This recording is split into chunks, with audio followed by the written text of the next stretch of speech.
Okay. Do you see my screen? No. No, I don't see it. No. Ooh. Then, oh, sorry, I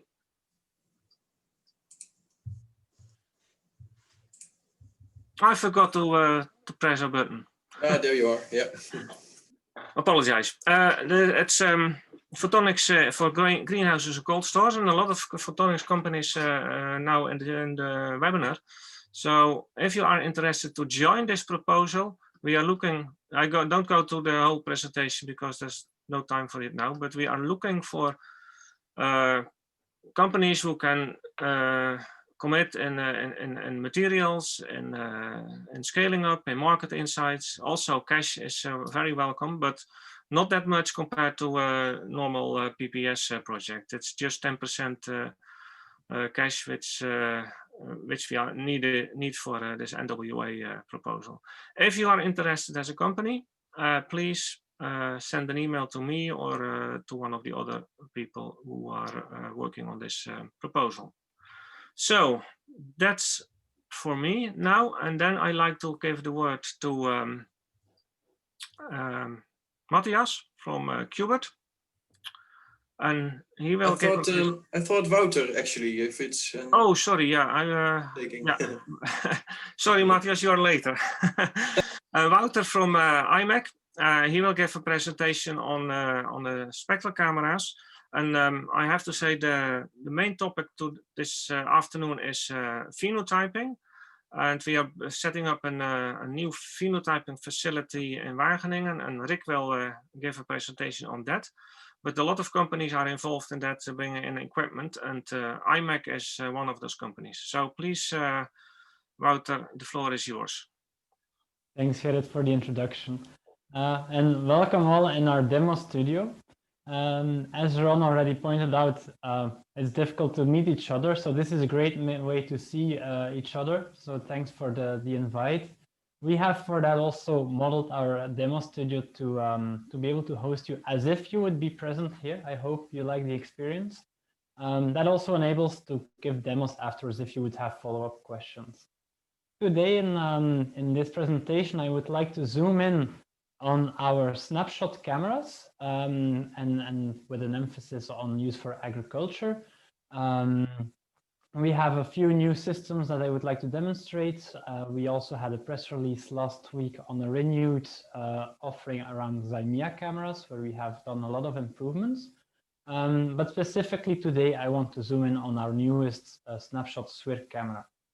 Maybe to give some little background on our technology. So our core technology is to deposit or post-process imaging devices on a wafer with hyperspectral filters, and our unique capability in that is to put a different filter on a different pixel on a chip, and that makes that we are able to make regular machine vision chips, so regular image sensors. I'll come a little closer so you can see the size, so that like they would show the size of a thumb, basically, just image sensors that would go into regular machine vision cameras, and that makes cameras that are just the same as normal machine vision cameras.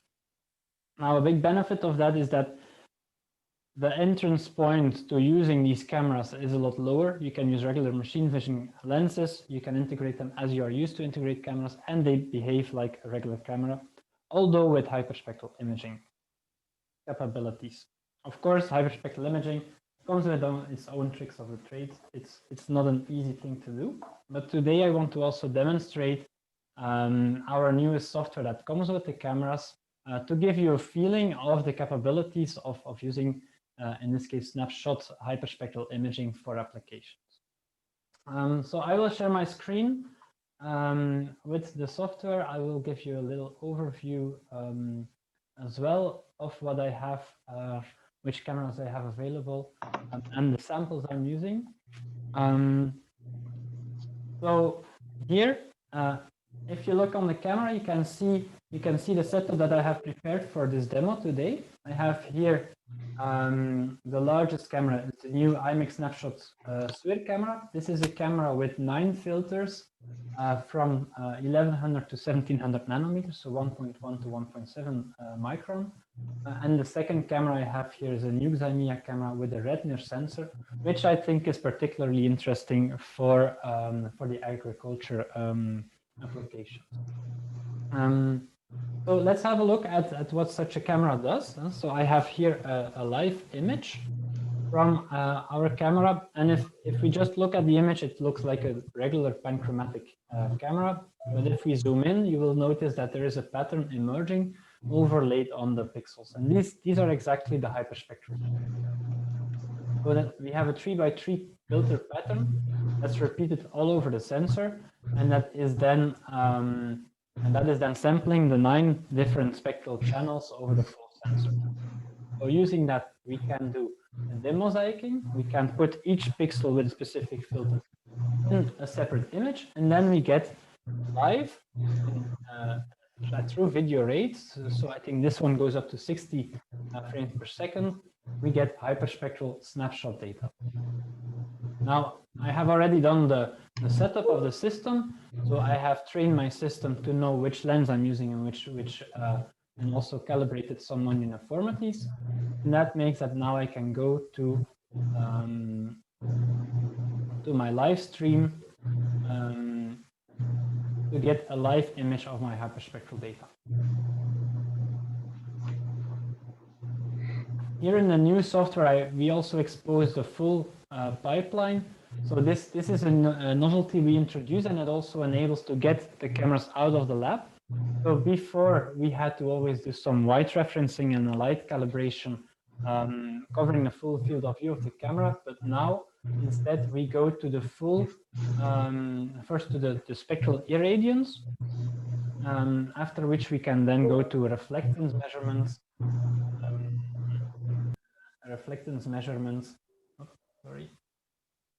By normalizing by a light spectrum that we measure directly or indirectly with the camera.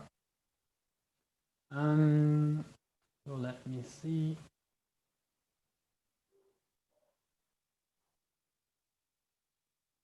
Okay, and now that's it. So here now I'm in the lab, so I can use the reference spectrum that I have from the white that I trained before.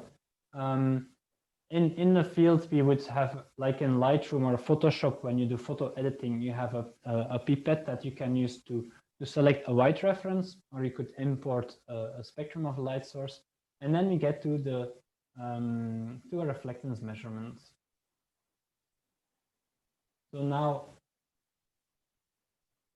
that's how simple it is. Now I can simply interact with with the images I get in this view. So you can see it's live, and I get live spectra on, in this case, a 211 by 168 pixels image, or I can also reconstruct the full resolution image with the debayering algorithm. So now, in this sample or in this demo, I prepared some leaves. So if we take a closer look at these samples, you will see that some of the leaves, like this one here, is a fresh leaf, while this leaf here has a dried up side. So it's a bit extreme, but I think it will serve well as a demo. So there's a fresh side and there's a dried up side. I can also maybe introduce a leaf that's not all too healthy, and I'll leave that somewhere in between. So now, let's reset my selections.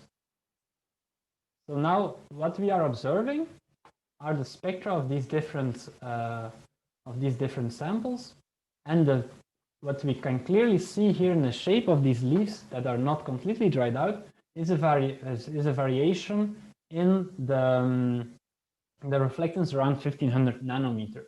And this is exactly the water absorption that we can illustrate here. So we can clearly see that this dried out, this part that's completely dried out, it's entirely flat. There's no absorption from water, Also, it lacks features in the beginning of their spectral range, but where there's a water absorption, it is completely, there's completely no water left, while there's still a gradation or a variation in the other leaves.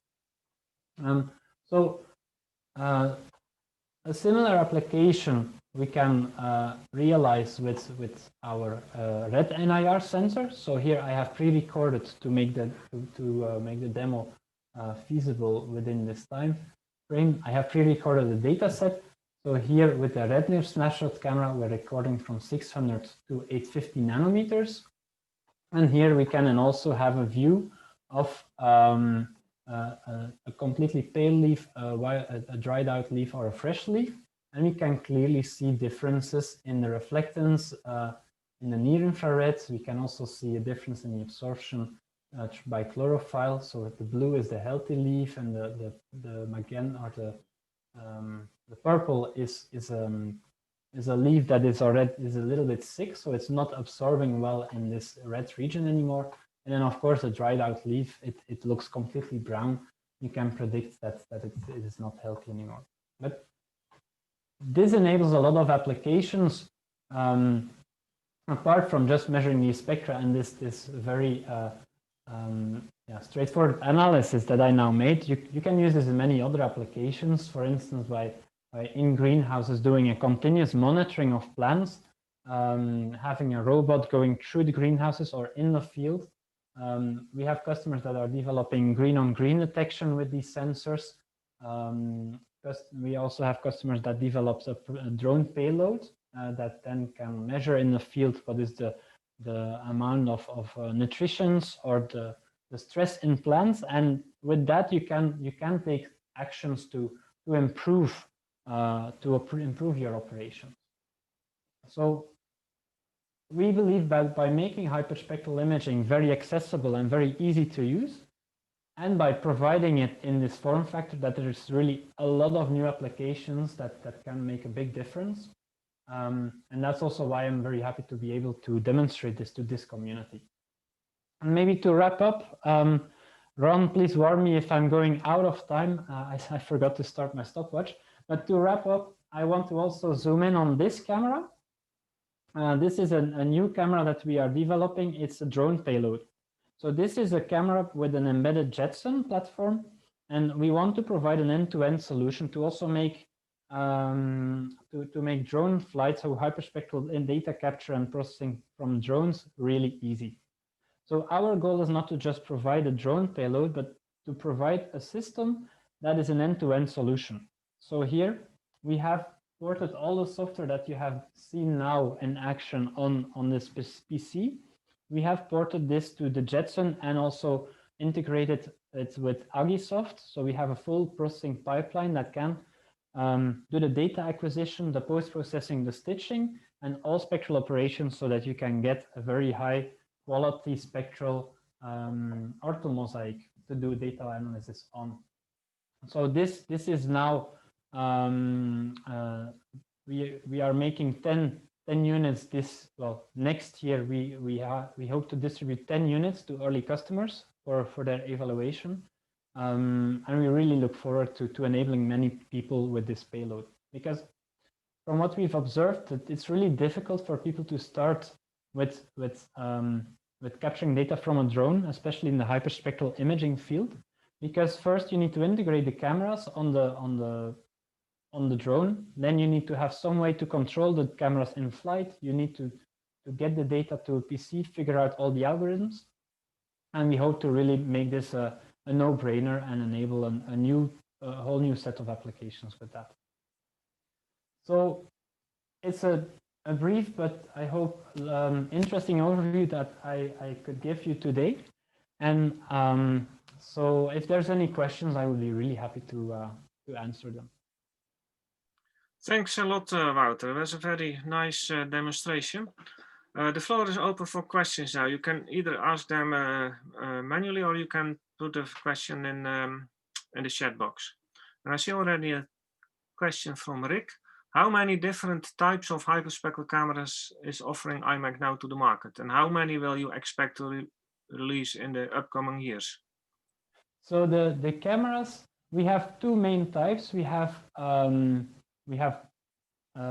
the snap scan types, which I did not show today, which are high resolution spectral cameras, and then we have snapshot sensors that we provide to the market through partnerships. So if we have more partners that want to provide these cameras to the market, then more will come. And we are focusing mainly on the sensing technology. So we have now a sensor in the visual range, the red and NIR range, the near infrared range, and then the shortwave infrared range. So what we are looking forward to in the near future is to have the shortwave infrared range to make, for instance, a sensor that can start around 700 nanometer and go all the way up to 1700 nanometer. That's possible. Technically, we still need to see practically how we can realize that, but that's on our development roadmap. And then we're also investigating how we can make a sensor. So we have a new sensor in the pipeline that will replace the current snapshot vis sensor. That will go a little bit deeper in the blue and have that will be more compatible with the red near sensor. So I think we kind of cover already quite a nice set of the wavelength ranges, and we'll try to make the ends meet where the wavelength ranges are maybe there's a small gap here and there. But I think we will not introduce like a totally new range like MWare or UV. We are currently not planning for that. But of course, if there's a partner that wants to co-invest or develop with us, that's what we do. So why not? Okay, Wouter, thanks a lot. Yeah, we are nicely in time. So I'd like to introduce the next speaker. Wouter, if you can unshare your screen. Yeah. And then I will give the floor to Rick van der Zedde, and he will present the NPAC facility, phenotyping facility, which we are building now in Wageningen. So Rick, the floor is yours.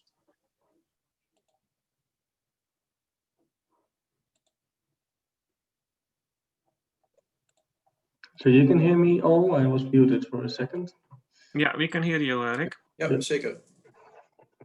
Okay, thanks for being here. I will hopefully go fast because I've got a lot of stuff to share with you. I will be talking about plants, so phenotyping, and mainly on what we are currently doing in our large-scale research infrastructure for plant sciences, which is NPAC. I think quite a few know me, but I'm Rick van der Zedde, background in AI. So the essence of NPAC is actually that we would like to measure the plants. So we would like to measure the phenotype of the plants in a range of conditions, so in a range of environments. So we want to study and measure accurately how the plant develops, but if we do not accurately measure the environment, we cannot make sense of the data. So we need to monitor both. That's the essence of NPAC. And then we also say we want to measure plants not only per crop, so not only tomatoes, you could say, but we also would like to measure differences between tomato varieties. Also to help breeding companies to make the right decision on which varieties grow best, for instance, in Sweden, in the Swedish environment, or which tomatoes grow best in a vertical farm, for instance. So we need to take that into account. So we have said we need to give to the plant science community a very fancy research infrastructure. This is the title, the Netherlands Plant Eco-Phenotyping Center, and we've asked the Dutch Science Organization to give us money to build this center. So 2 or 3 years ago, we have submitted this proposal, we received the money, and it's actually 50% funded by the Dutch Science Organization, NWO, and the other 50% is funded by Wageningen University and Utrecht University. So it's a small consortium. And I think it's really interesting for you because it has an open access policy. So as well, the data that we will gather will be shared in a fair way, but also you can simply make use of all the tools that I will share with you. Not completely for free, but we try to be as open as possible. I'll come back to that later. So NPAC is actually consisting of 6 modules. And these individual modules will also be shared in this presentation one by one. So I'll show all the names first.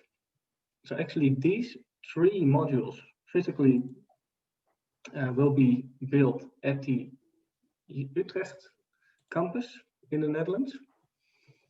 And these 3 modules will be built at the Wageningen campus. And my responsibility is focused actually on building these 3 modules, but today I will also share the insights of what's being built in Utrecht. And all these modules generate massive amounts of data because there are hyperspectral cameras in there and LiDAR cameras in there, and all the data is centralized stored. So I'm not really going to talk about data management, but to also keep track of the environment and where the data comes from, we also collect data in a very structured way. If you want to know more about it, then we can talk later, I would say. I need to speed up to share with you all the sensors that we are installing. To give you a bit of insight, if we go from 1 to 6, this is highly controlled conditions in a very nano scale, going up to less controlled conditions, semi-controlled conditions in greenhouse to uncontrolled conditions on fields. You can say this is tiny scale and this is large scale on fields. New picture. I think nobody has seen this picture before publicly, because recently Utrecht bought this UGT product. These are Ecotrons. In these tiny cabinets, and they bought 36 of them, they can control almost everything. So they can control the light, they can control the temperature, they can vary all kinds of gas mixtures, they can imitate the sun, they can regulate temperature below ground, above ground. And in this way, they have full control and they can understand how a plant develops over time, while also taking into account what kind of, for instance, soil bacteria are present around the root system. This one has also recently been purchased by Utrecht. This is the module number 2, the Agar root phenotyper. It's actually a climate room. Inside this climate room, there's a robot system enabling measurements on agar plates. And they have all kinds of, I can even minimize this a bit, maybe that's for the ones that are looking into the mirror constantly. There are imaging systems in there. So there are agar plates, those are gel-like substances in which you can seed your plant and the plant grows. And you can look at all kinds of interactions that you introduce. So there is an automated seed sowing unit, there is an imaging unit, but you can also give treatments to the plants. Plants are growing in these, you could say, shelves. And there's a lot of imaging involved, and also specific fluorescence imaging systems that actually use light not to create a beautiful picture, but to give actually the plant something like a light treatment and look with cameras to the response of that plant to that light. Because plants normally grow with light or they respond to light, and this is also being analyzed by this imaging system. And there's also a hyperspectral camera in there. In this case, this is supplied by PSI. These are my 2 colleagues from Utrecht involved. Module number 2, also recently purchased. This is actually a climate room. You could say this is more like a classical PSI system where plants grow on trays. They move around and they are brought to imaging systems where the plants are individually measured, actually by the same range of sensors. And the essence is that you grow different varieties of plants in, for instance, different types of soil or different types of rock wool or different nutrients, and you try to understand the interaction of the plant with its environment, again with a range of cameras. Number 3 is also about multi-environment. So they have purchased a range of climate rooms where they are able to give plants all kinds of experiences. So within a temperature range, humidity range, CO2 control, so just to enable, for instance, mimicking a day in Spain, or maybe a day, like I said, in Sweden, or maybe a day where there is early night frost. So how do the plants respond to these kinds of settings? And can we understand not only how the plant responds, but also how this is linked to the DNA of the plant? Everything is equipped with LED lighting panels in order to also, with multispectral LEDs, give something like an artificial daylight condition to those plants. Number 4, this is the one that is currently being built in Wageningen. Is actually similar, you could say, to the climate rooms you just saw in Utrecht, where in this case we are talking about larger numbers of plants, where the focus is more on genetics, where plants grow on large tables, where the cameras move over those plants to collect the phenotype, where in the previous slide, actually the plants moved and they were brought to imaging stations. And we often have the challenge, how do we collect a good phenotype of a plant? Do we move the plants or do we move the camera? So in this case, we decided for 2 of these climate rooms to go for moving cameras. In the 6th room, we are talking about a multi-camera system where nothing moves. The plants do not move, cameras do not move. Also equipped with a range of cameras, in this case also a thermal camera is introduced. I'll also come back to that later. So the building is already there. The tender, so we always tender with these big sums of money. And the tender is now being evaluated as we speak. So it's actually an empty building at the moment. There's one climate room that we have been using for 10 years now, so which is called the Phenovator. And this actually gave us the idea of this table where a camera moves over these plants, takes images, for instance, every 60 minutes for a whole table. And then we are talking about tiny young plants, which are called Arabidopsis, actually a weed with you could say, a simple genome, so you can easily link the phenotype to the genotype. And this system has been used and generated a serious amount of papers. And we also have offered this system for access. And this is the chlorophyll fluorescence imaging system active. So there's an enormous amount of light actually shot at this plant underneath the camera. Actually, there is that much light given to the plant that the plant more or less gives up. Like, this is too much light. I cannot handle more light than this. And this curve is analyzed. So it's more or less measured how much light is this plant able to absorb until the moment that he reflects all the light. And this is an indication, you could say, of the photosynthetic capabilities of this plant.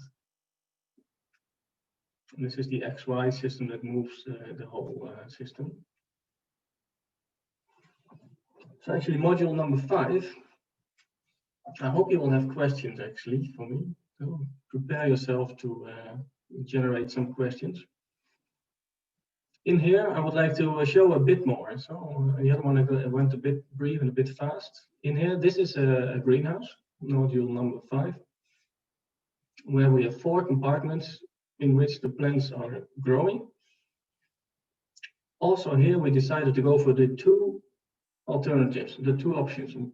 These 1 and 2 is actually conveyors where the plants are allowed to move, brought to imaging stations over here, and are being returned to the position where they grow again. While over here, the plants are fixed on tables, and sensors move over these plants to capture how the phenotype of this plant evolves over time. And in these imaging boxes, I will zoom in on the cameras that we are planning to use.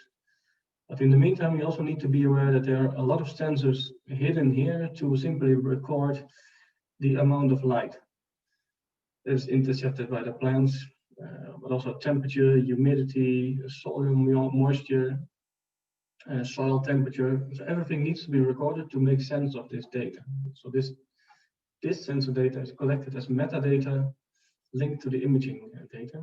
In total, we have around 1,200 pots in these 2 areas. So the greenhouse is already there. The air treatment cabinets have been placed last week. Some more glass is placed internally also recently. Concrete floors in there. All the preparations are being done for the equipment to come, which will come in the upcoming weeks over Christmas.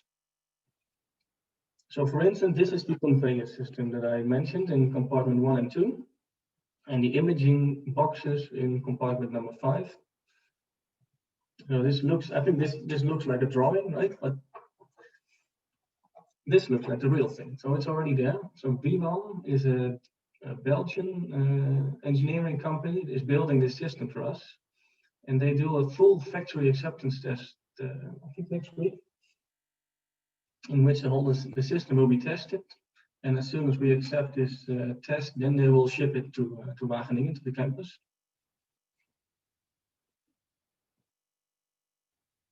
So one of the imaging systems is actually this long one, this long tunnel, around 4 meters high. In there is a big empty space where we can give a plant a light treatment or a dark adaptation treatment. And there is a measurement space at the end of the tunnel, you could say. And on that tunnel, there is this chlorophyll fluorescence imaging system placed, which is also adaptable to the height of the plant. So we can lower or higher the sensor. In this case, we are talking about a Phenovation camera that we have purchased together with the Vivan. Rick, can you wrap up? Yep. I've got more to say, actually. I thought I had 20 minutes, 15 minutes. Okay, but I'll wrap up. It's 15 minutes plus Q&A. So if you talk 20 minutes, then there are no questions, no room for questions. Yeah, okay. So image from the Phenovation system. And then I want to mention 2 cameras, but there's a link also with the other talk. So this is the hyperspectral camera from IMEC in there. There is this per-class Mira software that we are using to make sense of the data, going to be addressed by the upcoming speakers. And in the 3rd and the 4th compartments, I'll share my slides later on so you can have a look. We have scales, but above the scales, there will be sensors moving. And in this case, we're talking about 2 Phenospec sensors in combination with a thermal camera. So the Phenospec sensor collects 3D information combined with RGB, NIR, and NDVI in combination also with thermal imaging. And then we can definitely make sense of what the plant is actually doing over time. This is a short video of a trial that we did last year, and this is also going to be published soon in Frontiers. Okay, timeline is, like I said, upcoming year, we will test and install all the equipment and all the modules, and then we are open, good to go. So I'm afraid I'm going to skip this one because of time, but this is the field explorer for the field measurement. Inside there are also hyperspectral cameras and LiDAR and everything, and there's a cool video on the MPEC website that I'll skip for now. Good, okay. So we would like to measure, understand, predict plant quality development. So we really do it for the plant scientists. All these equipment have been purchased to do excellent research. So we are setting up new research projects. We offer access. If you want to make use of these tools, you're welcome to send me an email. And we really need to explore what we can actually do with it. Okay, that was a fast one, right? Thanks a lot, Rick. That was great. Yeah, we have a few minutes for questions and answers. So I give the floor to for questions.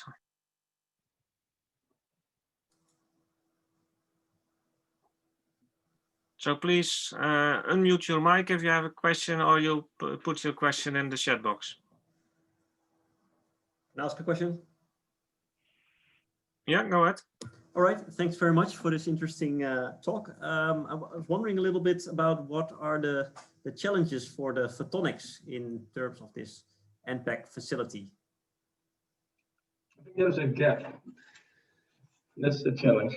There are a lot of fancy sensors, and the biologists, plant scientists are not completely aware of what they can actually do with these sensors. So there are more sensors than you can imagine, but we need to make sure that we make use of the sensors from a biological perspective.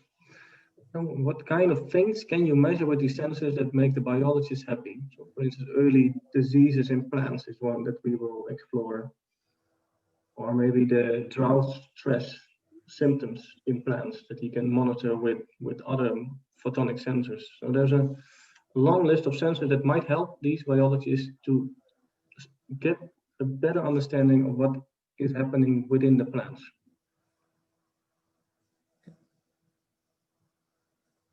Thanks. Okay, thanks. There is room for one more question.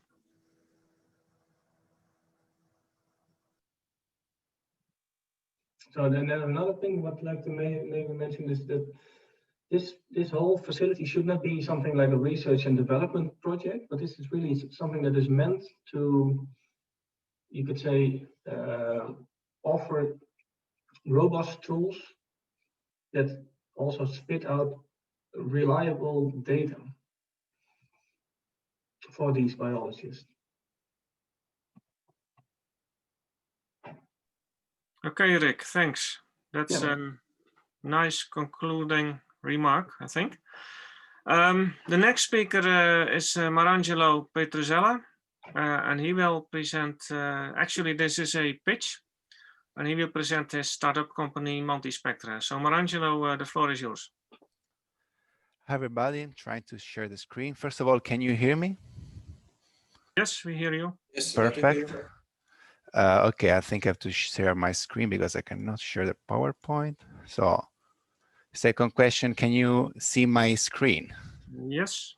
Wonderful, so I can start. So, thanks for the introduction. I'm Marangelo Petruzella. I'm currently the general manager of Multispectra, which is a spin-off of Eindhoven University of Technology. And as you can see on the picture on the left, in the past few years, we have actually developed a tiny spectral sensor. Well, you have already heard about spectral bands and sensors in the previous talks. But as you can see, this is a very tiny one. It can actually be positioned on top of your finger. And there's actually the full potential of a full spectroscopic lab. And well, today I will like to discuss a bit application in particular in the agri-food. Well, as you probably already know, today, we have a big challenge, in particular farmers and food distribution need to check the quality of food, of fruit in the greenhouses, but also along the food distribution chain. And this is challenging because they have to send these samples to dedicated lab, and this is expensive and time consuming. And well, one second, can I make one remark? Can you change your display settings because we are looking at your presenter view version? Okay. It's up there, the display settings, and then you switch the view. Let me check. Yeah, it was in the other screen. Here. Stop video.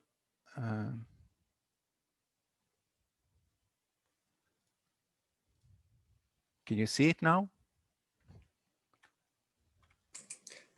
And now in the top, you can say display settings and you can switch it.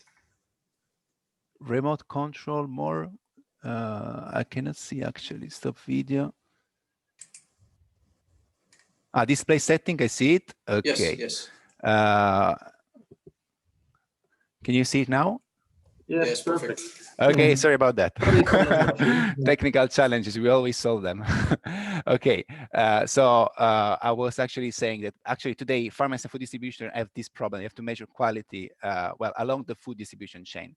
In order to do that, they basically send the samples to a dedicated lab, which basically they do the analysis of the C2, and the near-infrared spectroscopy can offer a way to do this analysis directly where needed. So we actually have developed a small semiconductor chip which is able to do this analysis, and in particular, it is based on a semiconductor fabrication technology. So we integrated the full lab in a small chip. How does it work? So the sample actually consists of an array of pixels, only 16 pixels. So we usually shine light on top, for example, of tomato. Part of this light is absorbed by the tomato. Another part is reflected back. And by analyzing the light that is reflected back, for example, by this array of detector, then we can actually build a model which will access the properties of the tomato, for example, the sugar content, the dry matter. And in this way, we can have access to a direct, fast, non-invasive way of measuring, which does not require sample preparation. So compared to, let's say, standard spectrometers, what we developed is actually a spectral sensor. And it is actually one of the few fully integrated solutions in the near infrared. So we combine detectors and filters directly on chip. At the same time, we have the capability to measure the wavelengths that we need, which actually will result in a fast scan, real-time scan. There is actually no mechanical movements involved. There is no grating. And most importantly, this kind of technology has the potential to scale to large volume production. So as you can see, as a comparison, this is a standard spectrometer that you probably buy for more than $10,000 here. And actually in one full fabrication wafers, we can have thousands of these devices. And one chip is only 1 by 1 millimeter. So in the end, also the cost can go down. This is a big challenge today for all the spectroscopy solutions you find out there. So what we have done, we have not only developed the chip itself, now the chip is working, but we also have developed something, of course, to make the full system working. So a full electronic board, which includes basically a readout board. And now we can read out the sensor by just using a USB, but also a spectral module, which also includes a lens and an illumination system to provide light to the sample. And now we have actually, we are doing experiments on different application cases, not only related to agro. And we are producing the first batch of these spectral modules. So just to give you an overview of actually what spectral sensor can do, as I mentioned, now we are measuring, for example, tomatoes, and but at the same time, we also we have been busy measuring milk samples, as shown in the middle of the picture. We were able to build a model, for example, for fat prediction, just again measuring these 16 different channels. And as you can see, we got a very low error of prediction and calibration, which shows that for certain application, you do not require a full spectrum, but you actually require only probably some filtered spectral information. And well, I think my time is up since it was an extremely quick pitch. So, well, here you can find my email if you need further information. Let's bring the optical lab to the field. Thanks. Thanks, Marangelo. Thanks for keeping to the time as well. If there is one very quick question, please go ahead.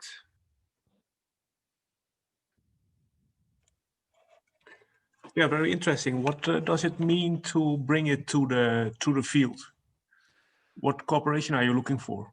So at the moment, thanks for the question. So at the moment, we are developing an handheld device, which includes everything. But as you can imagine, this kind of sensor can be included in a variety of systems out there.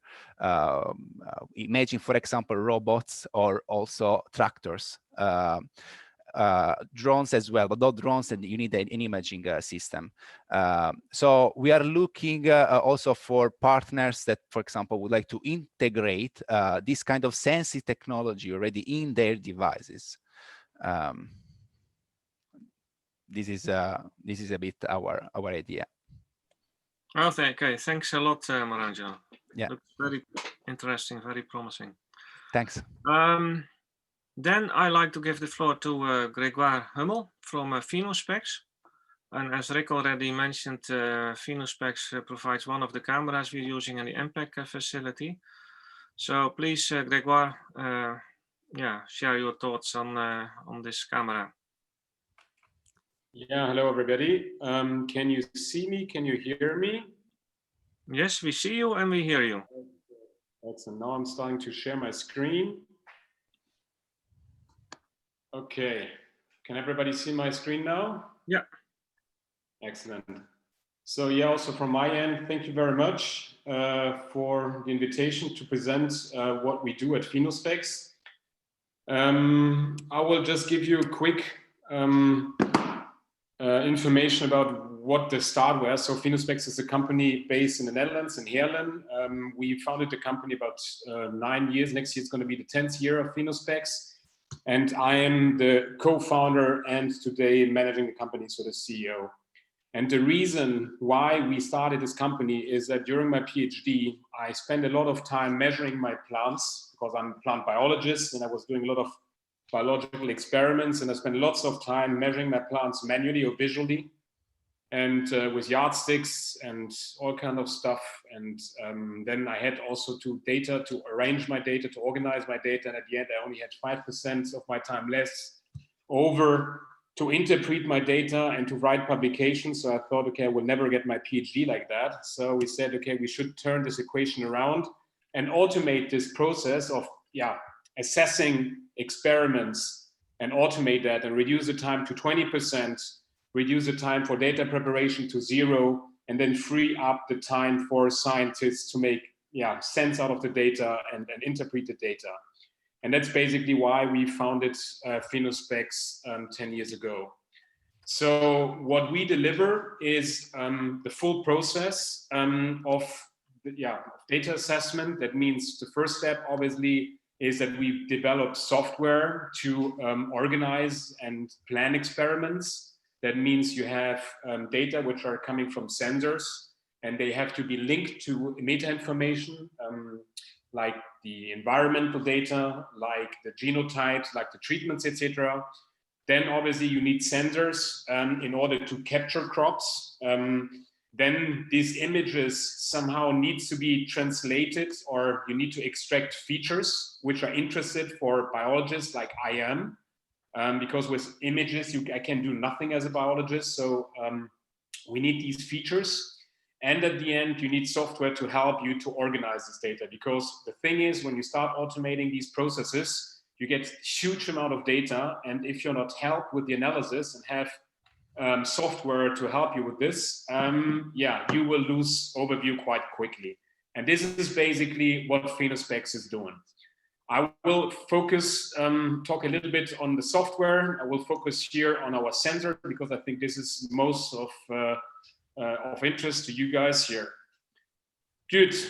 Plant Ai, that's a sensor, how we called it. It's a sensor which was really specifically developed to assess crops, and mostly crops grow either in the fields or in greenhouses. And there's obviously a lot of challenges with environmental light, temperature, power connections which are not stable, etc. So when we started the company, we wanted actually to have something reliable, and we didn't want to, let's say, take sensors off the shelf, but to create a hardware that we can control and adapt quickly to the different applications out there in agriculture. And that's now the Plant Ai F600, so it's a 6th generation. And basically what we do, we combine 3D information with multispectral information in one sensor. And this is a quite unique principle. We just got a really strong patent on the measuring principle, where we are super happy about. And the reason why we combined multispec with 3D is basically because humans use their eyes, and that's what you can somehow assess. And we thought by combining these two measurement principles, we can already automate quite some applications of biologists, of breeders, but also farmers who are continuously also monitoring their crops with their eyes, and based on what they see, they make decisions. So we said, okay, let's don't be too fancy, just try to combine, let's say, the closest one to a human, and then already it will allow us to automate application and then to create a market for our sensors. So the system is a laser scanning principle. So we have a very, very high resolution of below 1 millimeter. The scanning range is about 1 meter in X direction, and we can measure plants up to a height of 1.20 meters. So that's a bit the volume. It is independent from light condition because we're actively projecting sunlight, or not sunlight, but light onto the plants. It's heavy duty. Everything is IP65, so you can use it on tractors outside in the field, heavy rains and dust environments. That's not a big issue for the sensors. And what is quite important to us is that the output is an open data format, because we also know that we are not the only sensor. I mean, the clients who make sense of the data need to combine information. So we try to keep everything open. The measurement frequency of the sensor is 35 profiles per second. So what is the output of it? The output are these 3D point clouds. And we can zoom into that, and you see each of these dots has a position in the space with X, Y, Z. And additionally, we have the RGB value plus a value of near infrared. So how do we get this? We actually project a very thin laser line onto the crop. I mean, it's a laser scanning principle. The laser line is projected back to a camera which sits within the sensor. And based on the images which are taken, we can extract these height profiles. And by moving the sensor over your crops, or by moving the crops below the sensor, as explained by Rick van der Zijde before, we can stack together these height profiles and generate then these 3D point clouds, as I showed it before. So this is a very common principle. We choose for this principle because it's very high resolution, and it's a very, very robust measurement principle. So we try always to be to use and to rely on really robust and actually simple technologies. So how do we add now the color information? So additionally to the laser we project on the plant, we have at the front side of these sensors an LED flashing unit with 4 wavelengths at that moment. And we do and illuminate these scene and flash each of these LEDs, which are at RGB plus near infrared, and capture the light what is coming back into the sensor. And in there we have them, we merge this data, like the 3D information, together with the 3D information, the color information with the 3D information, read on hardware. So it's a sensor fusion concept which is done on the hardware level. So that's why we can overlay with the same optical channel the depths with the color information.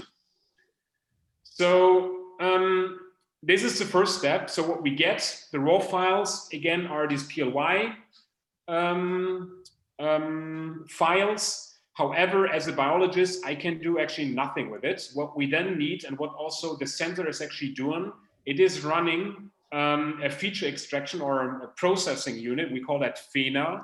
And this FENA is processing the 3D point clouds in real time and is extracting parameters which are describing the morphology. So morphology means parameters like the height, it means like the leaf area, it means the angle, the distribution of the leaves, so which is really describing the shape of the plant.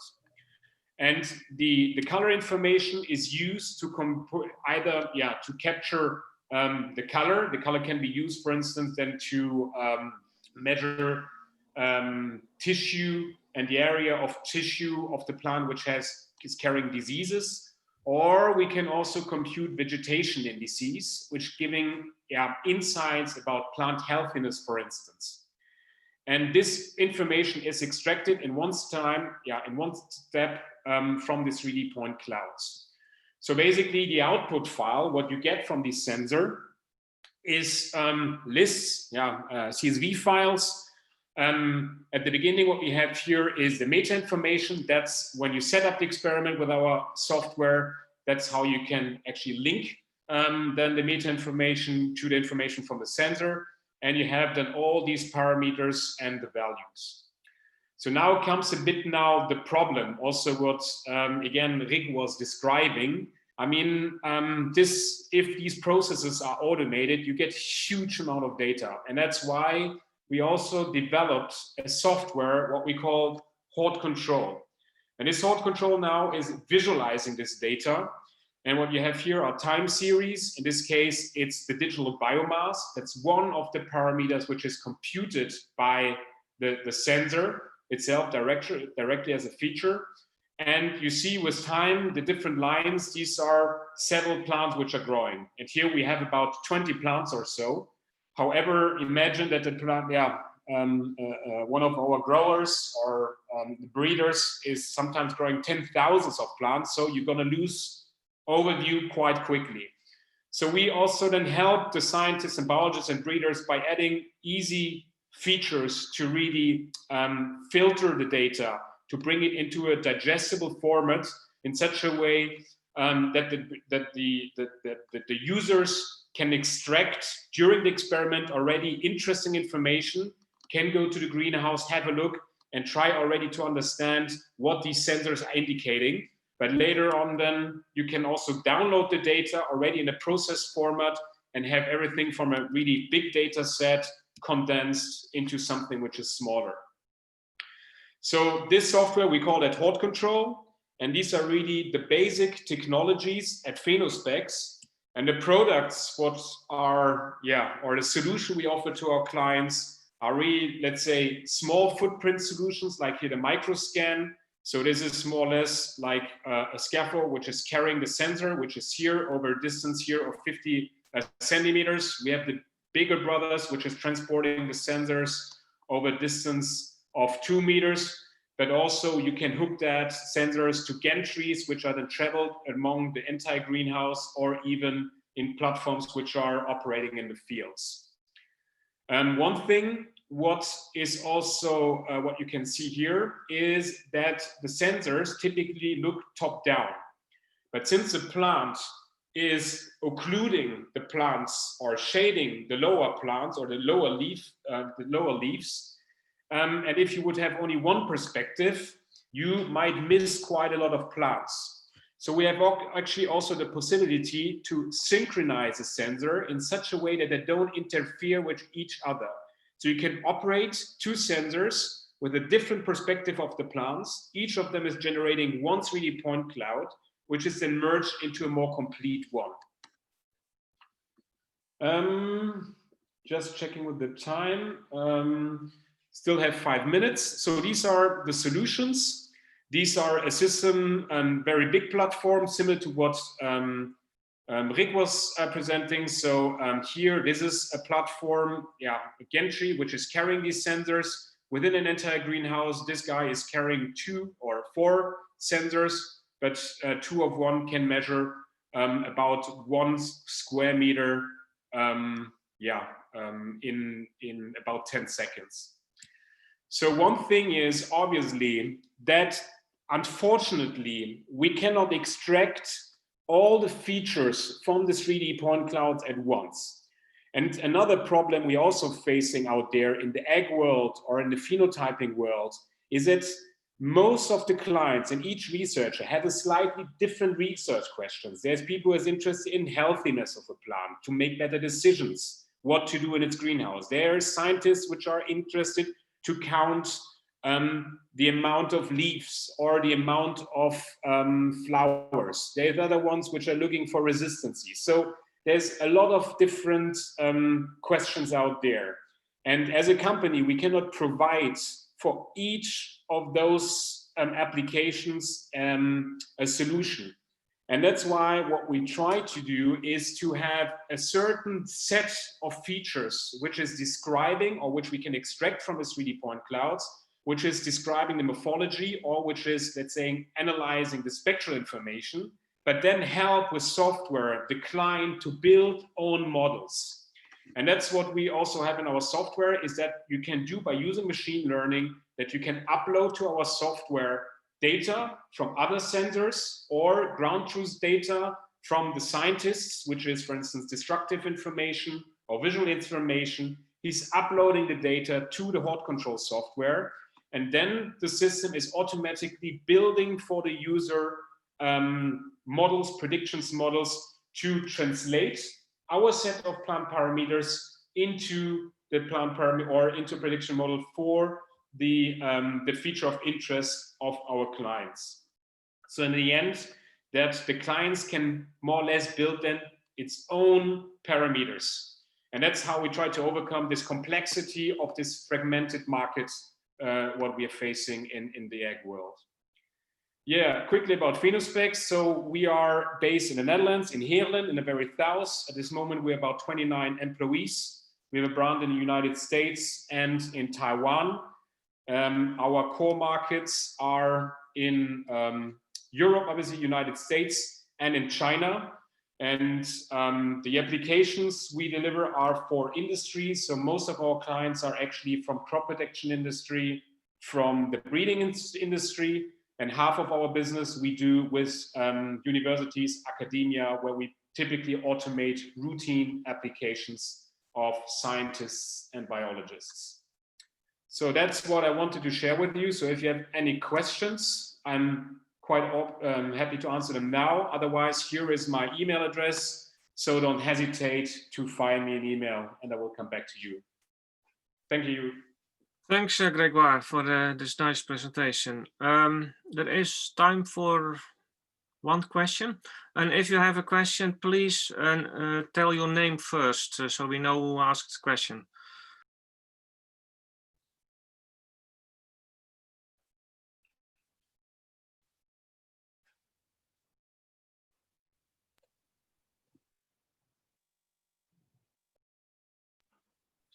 No questions? Then I have a question, Grégoire. The system currently uses 4 wavelengths, RGB and near-infrared.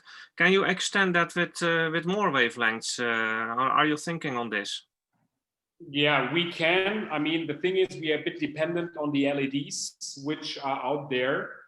So in principle, we could replace LEDs we are using in standard by new ones, if that makes sense.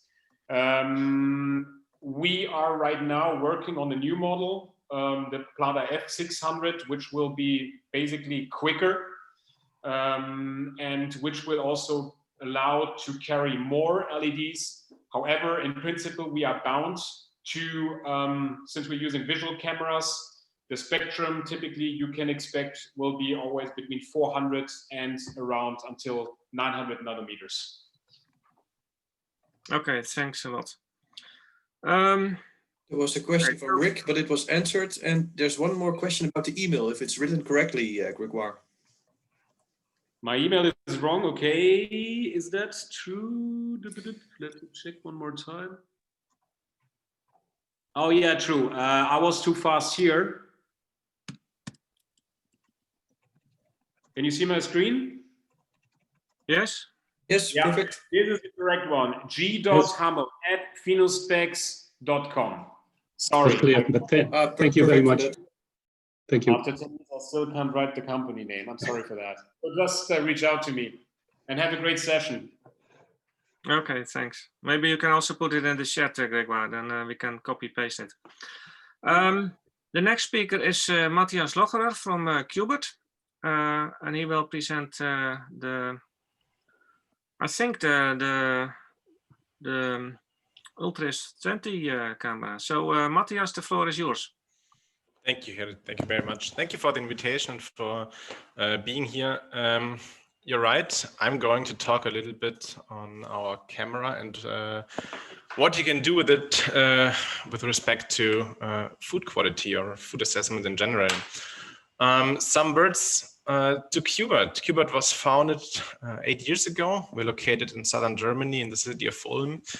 And yeah, we manufacture hyperspectral snapshot or video cameras. And our cameras have been very flexible and are very suited for multiple applications, like analyzing very small scales, like you see it here, going very close. Oh, I'm not sharing my screen, right?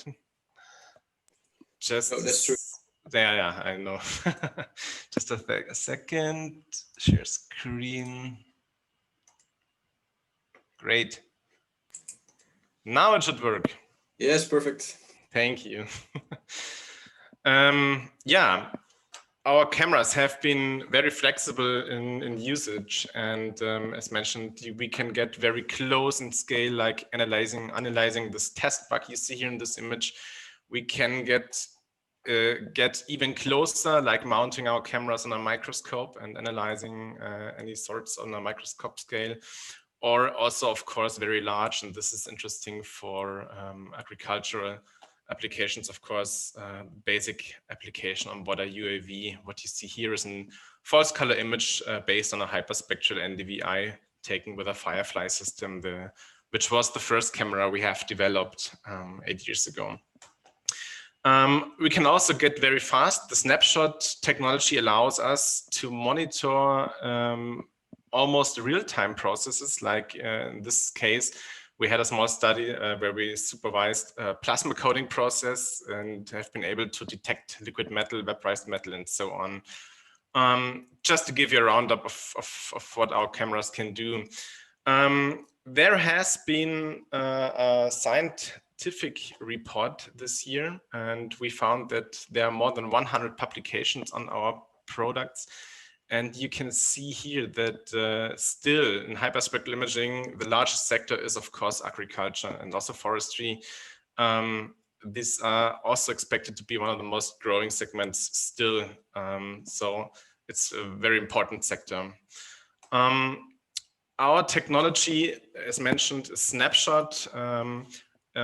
Compared to other technologies, which also have many advantages, of course, our technology means that we gather the complete data cube at once with one single acquisition in a blink of an eye in a few milliseconds. Our current lineup, of course, is we have the older Firefly system, which is very established on the market. And we now have the newer Ultras 20 system, and we extended the current Ultra system with a second camera. It's the Ultras 20 Plus, providing high resolution images. The main building structure of the Ultras is that it uses a 20 megapixel sensor to gather all this information at once. What that means, if you combine it with a second sensor, is you're able to perform a punch sharpening. So what you see here, the first image on top is one image taken from a UAV with the Ultras. It's 100 spectral bands covering the visible near-infrared range. Typically, our sensors are silicon-based with a native resolution of 410 by 410 pixels at once, resulting in a resolution of 14 centimeters. If we add this second sensor data, a panchromatic sensor, just one band, grayscale, of course, but with a much higher resolution of around 3.5 megabyte, you have a 3 centimeter resolution. And we're now able to perform this punch sharpening to generate data cubes with a size of 100 bands, but 3.5 megabyte in spatial resolution. We can also use this for food quality assessment. So let's change to a live view of the camera. Here in my lab, you see here, see it on the small screen now, I have an Ultras Plus in a setup here with halogen light sources and a measurement distance of around 50 centimeters. And I would like to show you how the camera is working. The software contains of two parts. We have the core part, here's all the processing is done, and the touch interface. So what you see here is a live view. As promised, you see here my hand, and I can already draw a box like this, and it gives me already the spectral response of all pixels inside that box. And the arrow bars here show the standard deviation of those pixels. We can set up the integration time here, and it's very dark. The halogen light sources are, of course, not comparable to the sun. We work with an integration time of 112 milliseconds, and I have set the camera to work with a frame rate of 2, which doesn't seem to be that high, but please consider that 2 Hertz means we gather 2 complete data cubes at once per second. The limiting factor is indeed the Ethernet cables the camera is connected with. Yeah, the typical steps to work with the camera is to do the calibration advanced. So we need to do some white and dark. For this, I go to gallery mode because I gathered this information earlier that day. We have here some images I have already taken, and we can see here a white measurement. I take this one and just mark it as a white. I do the same also for the dark current. For the dark current measurement, I only place the caps on top of both cameras and click on it again. And now we can go back to the live mode. And yeah, we have maybe some examples here, like this pattern. And I can switch to reflectance now. And let's choose a 3-color image, RGB. And what we're gonna see is that the image is clearly unsharp and the spectra won't make sense at all in the moment. The reason for that is the Ultras is based on light field technology. It's a planoptic camera and it uses not one lens, it uses a whole bunch of multi-lens array. So many physical lenses on different positions. And this causes a parallax effect for close-up measurements. If we have distances of 4 meters and more, so on a UAV, for instance, you won't have that problem. However, to correct that parallax effect, we do a distance calibration that takes a few seconds. The camera will check each band and recognize the pattern in the image and do a manual overlay. And after a few seconds, the image becomes sharp. You see now that the button appears to be red and not green like for the white and dark measurements I did before. The reason for that is we are still very close with a distance of ½ meter, and we lose some image information if I add the punch sharpening. So I add the second sensor now, and you see how the image is getting sharper. But as I mentioned, you see it here, we lose a few lines. That's totally normal because of the very close distance. However, the punch sharpening gives us the possibility to analyze on a very detailed level now the stuff we're doing. So what I really would like to show is just a second. Grab a leaf from my office plant. Typically you see it like this. You won't see much because I added the punch sharpening, I deactivated.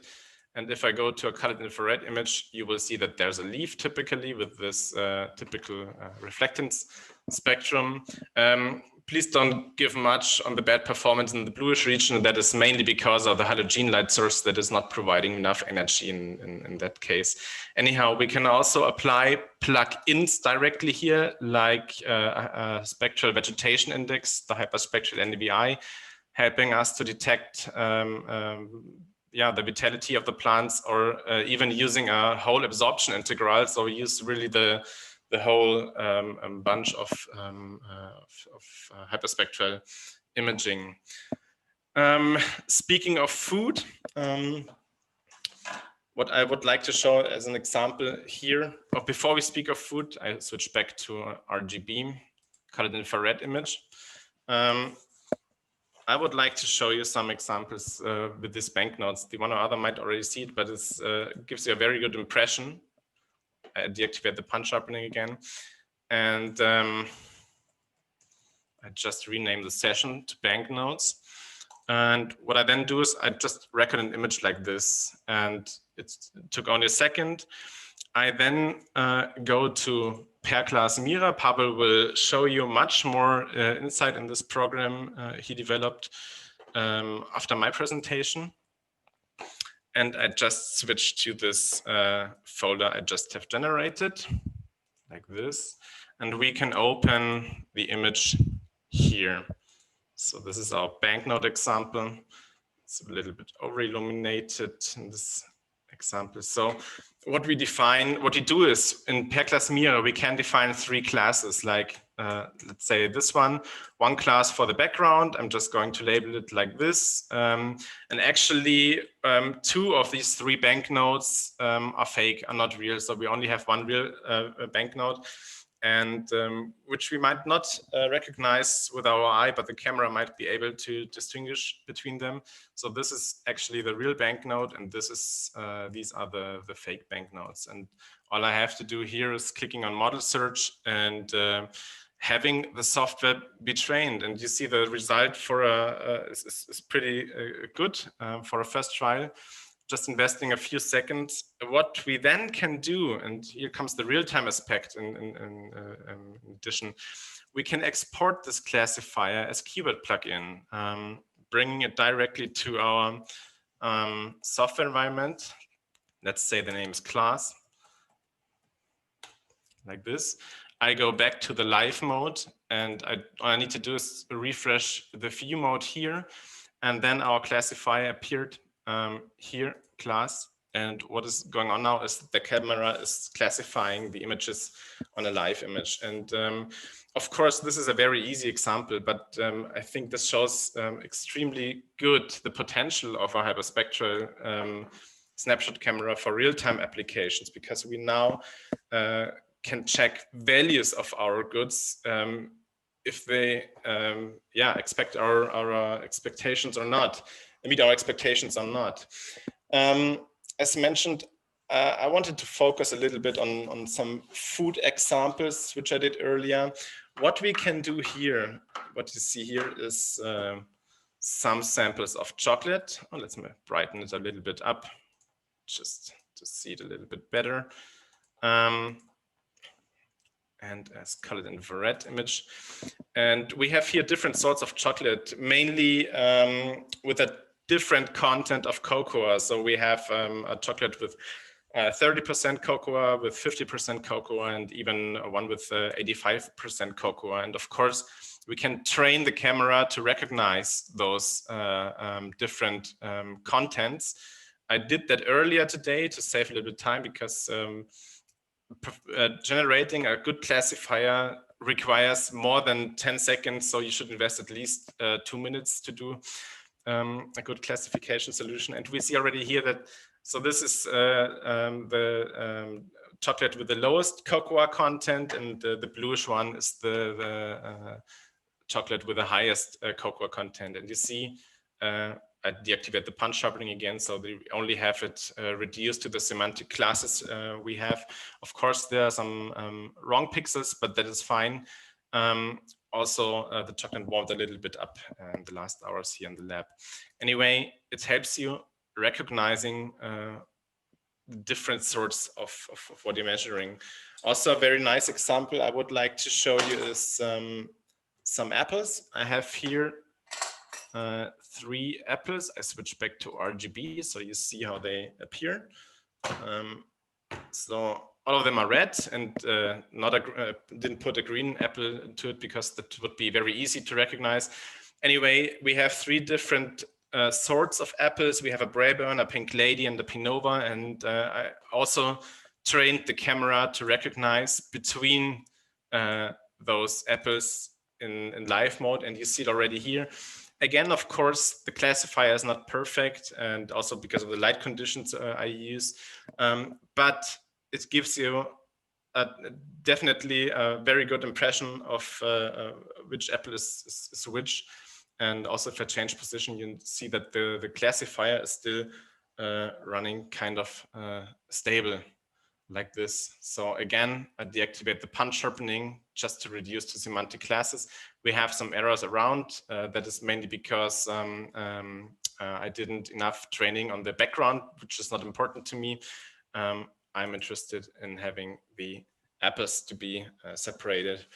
And speaking of the chocolate cocoa content, and the next step, we would definitely be interested in knowing or having the camera saying how much content really is included. That is the next step of pair class, that is a regression analysis. I hope Pavel will show that as well. We also did a very nice example earlier. One last example I would like to show you. You see here a plate with different cheese types. I have two cheese types, one low-fat cheese and one high-fat cheese, and some parts of the same cheese which have dried out since yesterday because I left them outside and didn't put them back into the fridge. And lucky me, they they don't smell bad until now.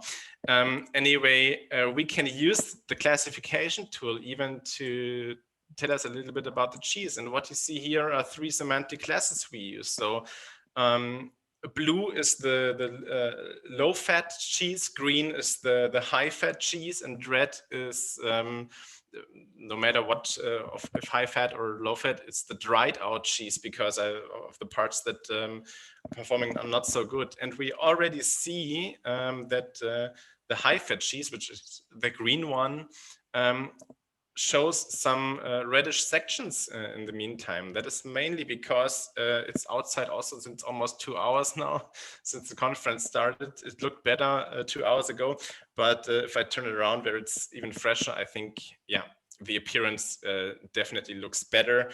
And here where we have the dried out cheese, it tells us pretty good where the cheese already is, should not be eaten any longer.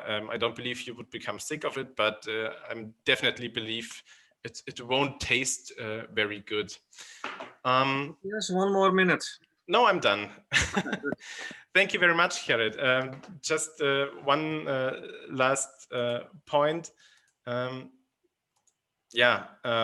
Perclass Mir is really great to do some fancy stuff with it, and to classify pixels and also to segment objects. And as I mentioned, it's even possible to perform a regression analysis, which I think Pavel can show you more afterwards. So thank you very much for attention.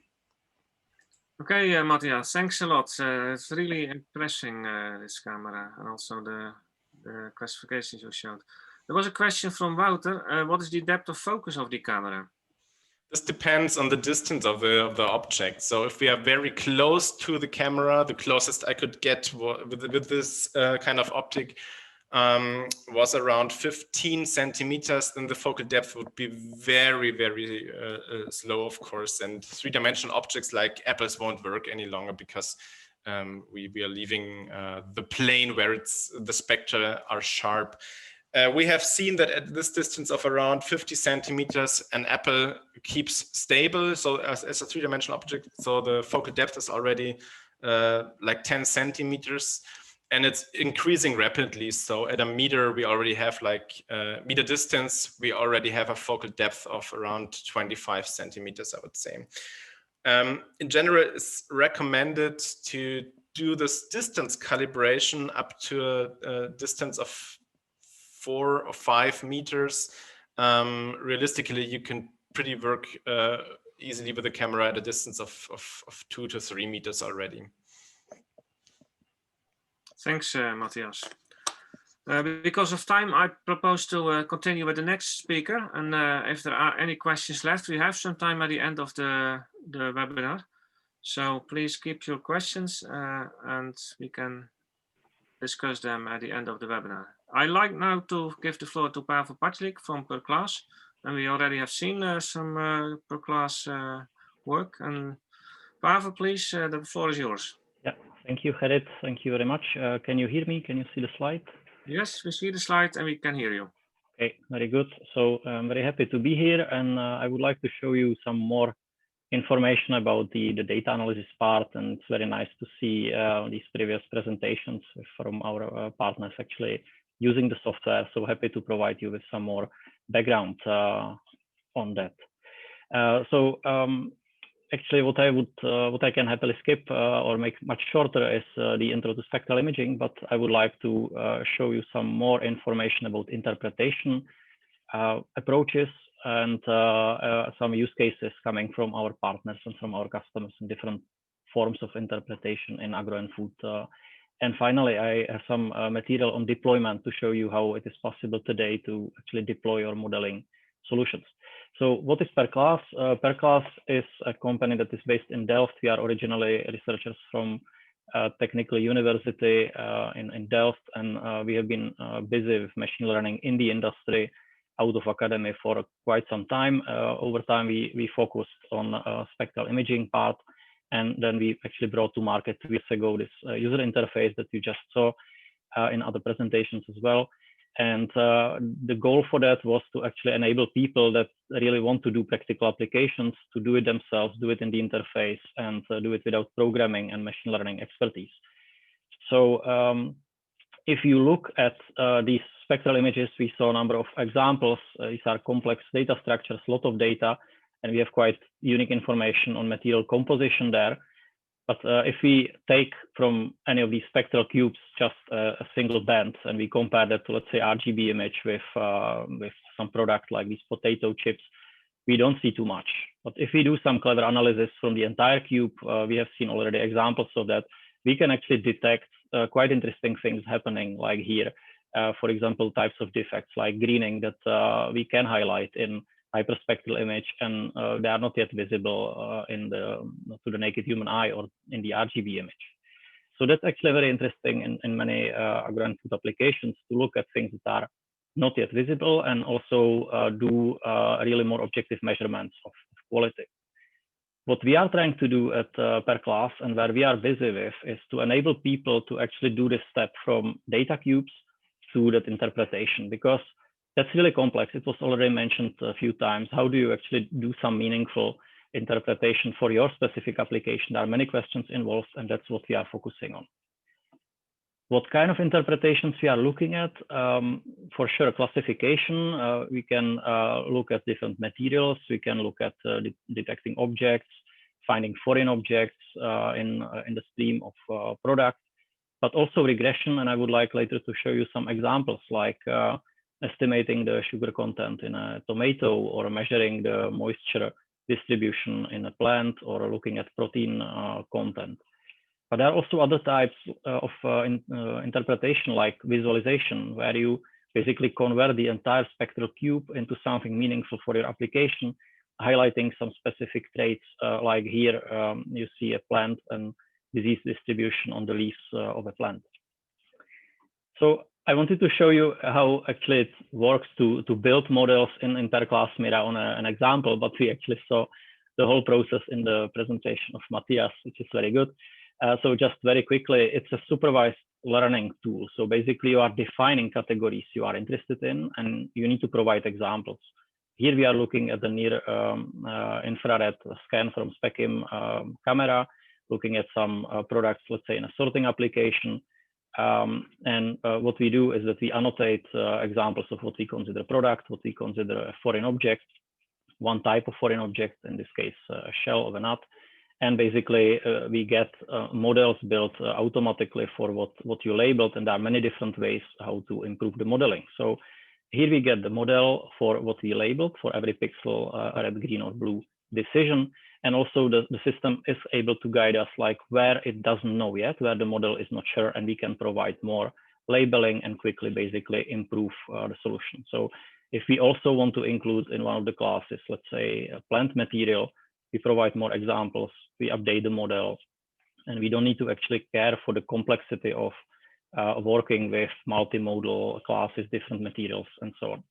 So that's in a nutshell the concept.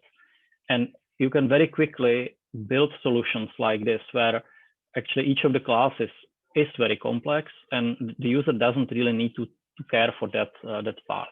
But that's of course not the end. If we are looking at foreign object detection, system integrators are interested to remove them from the belt. So it's really about workflows, and that's what we are busy with, enable people with end-to-end workflow. So in this case, it's about detecting the objects. Here we are highlighting the individual objects in the scan, but more importantly, defining more information or extracting more information on them, like centroids, sizes, bounding boxes, and classes. And you can get the same information at runtime from a line scan camera looking at a live data stream, and you can basically drive your actuators to do some action that is important in your application. So here we have a case with one object, one material. So that's, let's say, detection.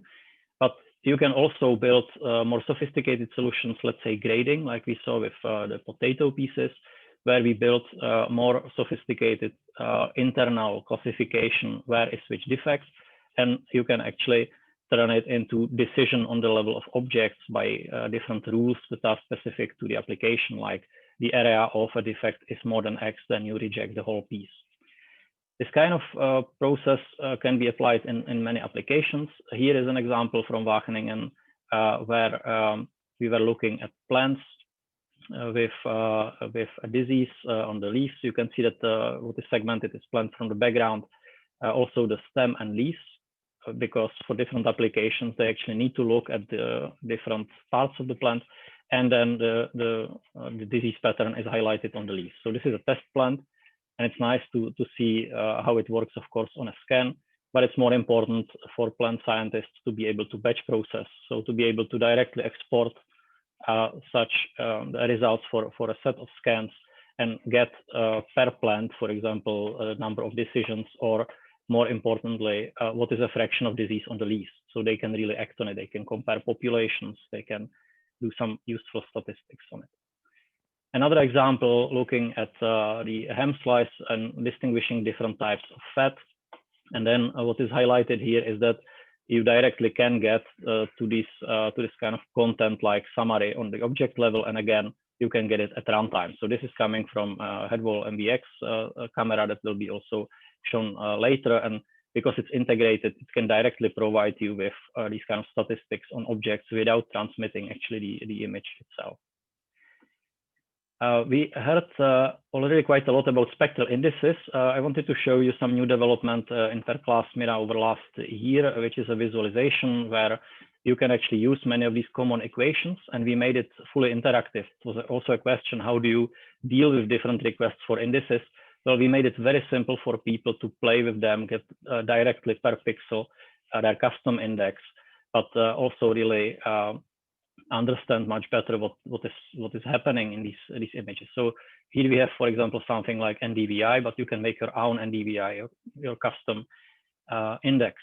And because Mira is already providing this kind of very simple way how to segment plants or how to apply classification, you can also focus this visualization analysis and the spectral index computation only on parts that are relevant for you.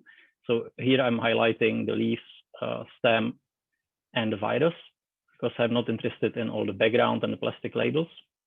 And basically you can focus the visualization analysis only on that part and really get much nicer images where you can actually often see things that are really not visible to any of individual bands.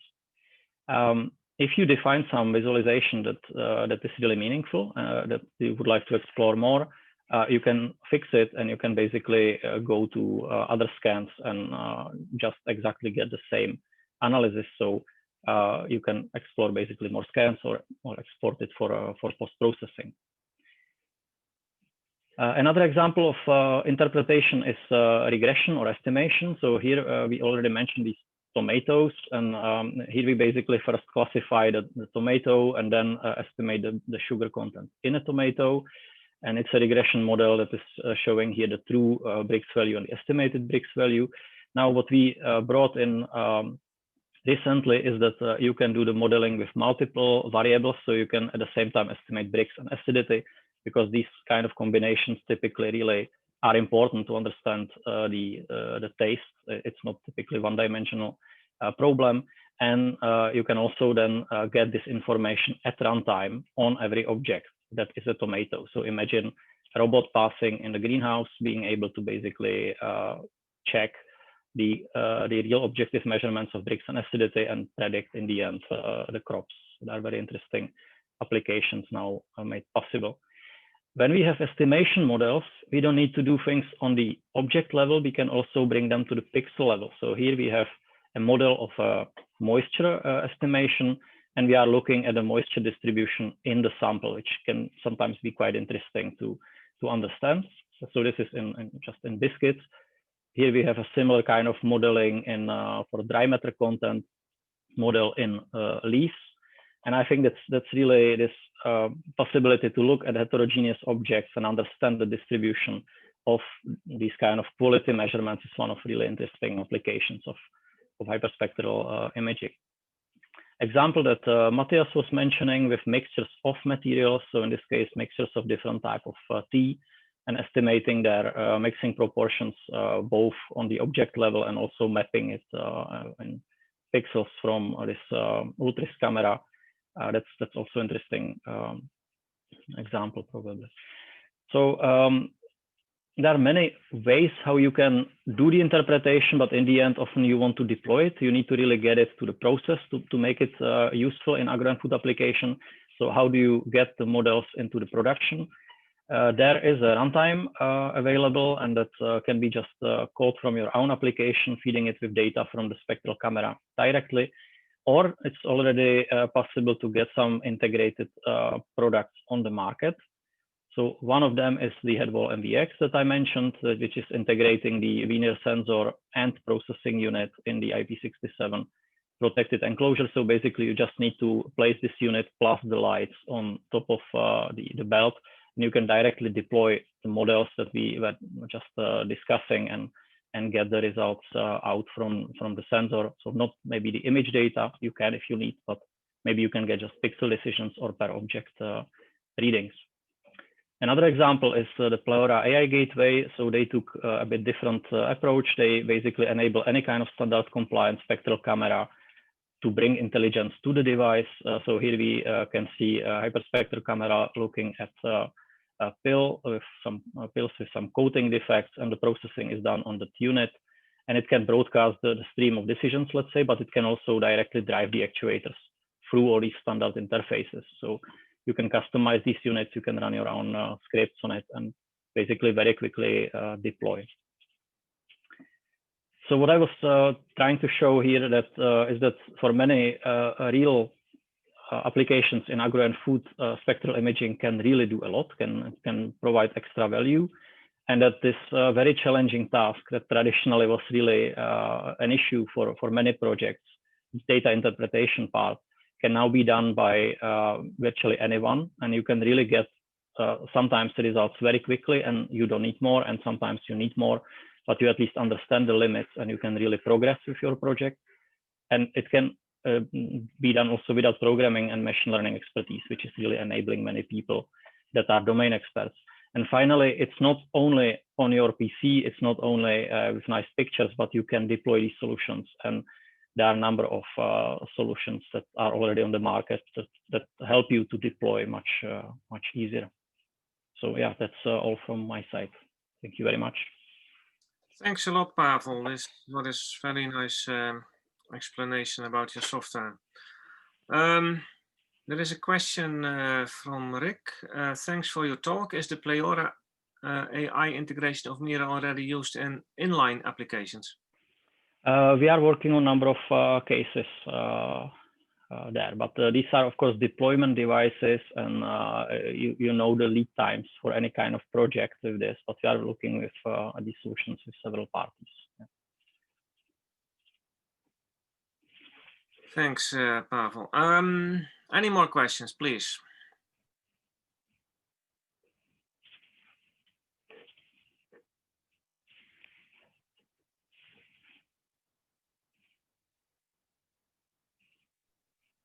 No questions? Ja, ik heb wel een vraag. De machine learning, doen jullie dat zelf? Yes, so that's still there is a range. So the question, so what is the machine learning, and how do we do it, or do we do it alone or ourselves? Yes, there is a range of methods and we are basically doing it in the software, but we are not exposing all the details of these algorithms. So for the user, it's not necessary to basically make many decisions on how to do it. However, we are exposing a lot of tools, how you can make the solutions better, how to fine tune them, how to find out where it doesn't work, why it doesn't work, how to understand it, but without PhD in machine learning. Do you also select your own, how you see selection curves, the logistic curve and things like that? Or is it Yeah, the full modeling is done. So it's doing classification, detection, and regression. So including really the machine learning modeling part.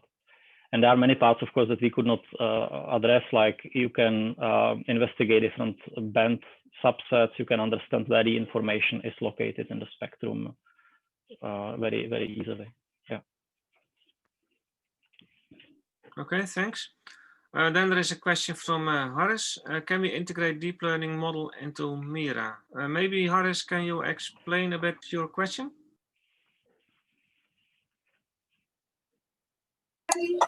Yes.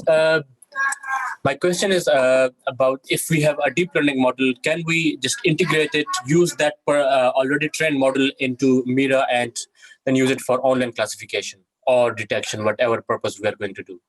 Not at the moment. What we have demonstrated already 2 years ago in Stuttgart Vision was a version of Mira that was showing deep learning based models on hyperspectral and multispectral data. We actually pushed more with classical machine learning approaches, and the reason is that there was much more interest. It's much more direct and much more interactive. You don't need to wait for a long time. People can really build solutions very quickly. But of course, in the future, it would be possible. It's all the hardware that we are using, like these boxes here, and also on the head wall side, are capable of running also more complicated deep learning architectures. And in some projects, we ourselves need to go to deep learning if it's necessary, but we don't do it always. We only do it when it helps the customer. Okay, thanks. Then there is a question from Ruben Hekster. And I don't really understand that. Maybe Ruben, you can explain what you're actually asking. Are the AI algorithms deployed on the AI gateway? Yes, thanks. My question was whether the learning algorithms, the supervised learning algorithms, are computed on the AI gateway, or is there still a link to a cloud server, for example, where these computations take place? Mm-hmm. So the AI gateway is only deploying, and the same holds for the MVX. It's deploying the model that was trained, and the training is happening inside the per class Mira user interface, and it is not in the cloud. You don't need to send your data anywhere. You can use standard hardware. You even don't need a workstation for it. You can directly start with a laptop. And of course, there is a support for GPU, so you can scale it to larger computers, and you can benefit from GPU. But you don't need anything in the cloud, and deployment, that's really the Pleura and MVX, that's really just the deployment. Thank you. Okay, thanks. Any more questions? I think it's also time for the general discussion. So if you have questions to the other speakers, you're welcome as well. Gerrit, yeah, there's still a question from you, Pavel. I think to Wouter from the beginning. Yeah, exactly. I wanted to ask Wouter from IMEC. It was very interesting to see the full pre-processing pipeline and the data normalization pipeline already implemented in the user interface. And then you were mentioning also the Jetson implementation for really doing the measurements. So I wanted to ask, are you planning really to provide SDK so that people can do full processing from your sensor to your Canon? Will it be available? Yeah, so because we indeed have the processing pipeline and all the drivers available, we also provide APIs for both PC and the Jetson, so that people can, once they have figured out how to use the cameras and how to use it for their applications, they can do the integration. So we have a camera API that will interface with the camera directly. So you can connect regardless whether it's one of our own using Pleura or if it's Photon Focus or Zymia. You can use the cameras in the same way, and then you can feed that data directly into our Mosaic processing pipeline, and the output data can be fed into, for instance, per class Mira or your own algorithms. Cool. Yeah. Thanks.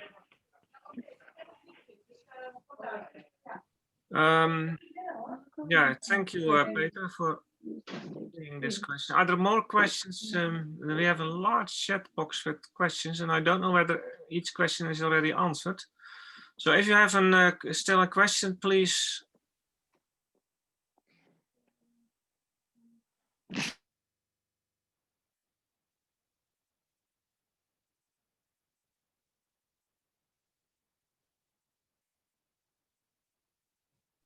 I don't hear anything. Any more questions?